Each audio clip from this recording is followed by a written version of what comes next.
Assalamualaikum warahmatullahi wabarakatuh. Nama saya Novianti, kelas X2D Universitas Indra Prasta PGRI akan mempresentasikan materi kewarganegaraan.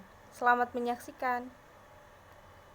Identitas nasional Indonesia adalah ciri khusus bangsa Indonesia, di mana di dalamnya ada identitas sebagai jati diri bangsa.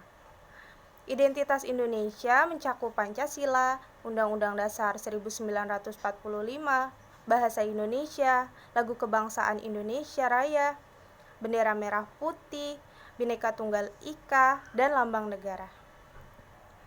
Dengan adanya identitas nasional ini, diharapkan adanya persatuan di atas perbedaan dan keragaman yang ada di Indonesia, atau sering disebut integrasi nasional, yaitu suatu proses dan usaha untuk mempersatukan perbedaan dan keberagaman secara menyeluruh.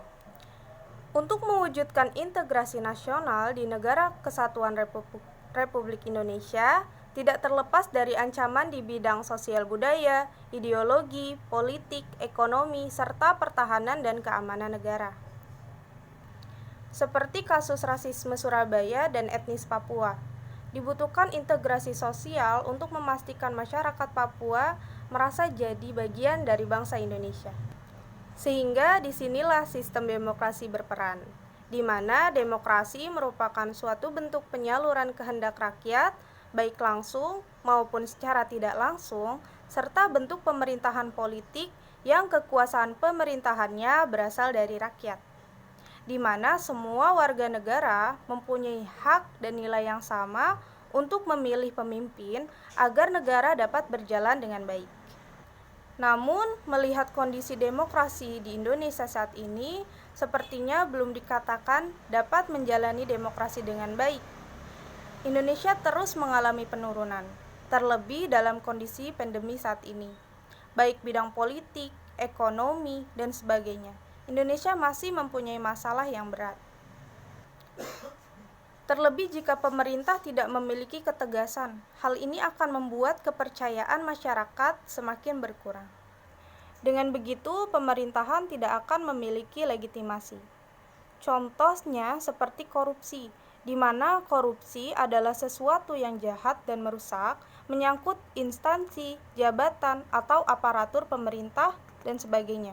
Contoh korupsi banyak terjadi oleh kalangan atas atau pemerintahan, seperti suap penyuap, adanya kerugian keuangan negara, dan penggelapan dalam jabatan. Pemerintah seringkali melupakan kewajiban untuk memimpin negara dengan baik, karena adanya faktor, baik internal maupun eksternal, sehingga banyak terjadinya korupsi. Sehingga dari kasus korupsi ini dapat mempengaruhi terhadap ketahanan nasional. Ketahanan nasional adalah kondisi dinamika, yaitu suatu bangsa yang berisi keuletan dan ketangguhan yang mampu mengembangkan ketahanan, yang tujuannya yaitu untuk melindungi segenap bangsa Indonesia dan seluruh tumpah darah Indonesia sesuai dalam pembukaan Undang-Undang Dasar 1945.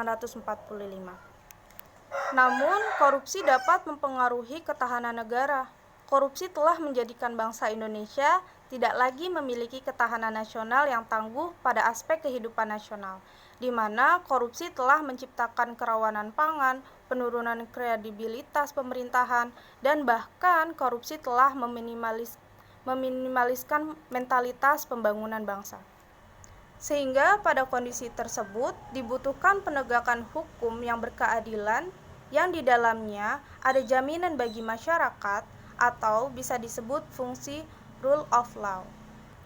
Mungkin itu saja yang dapat saya sampaikan, kurang lebihnya mohon maaf. Wassalamualaikum warahmatullahi wabarakatuh.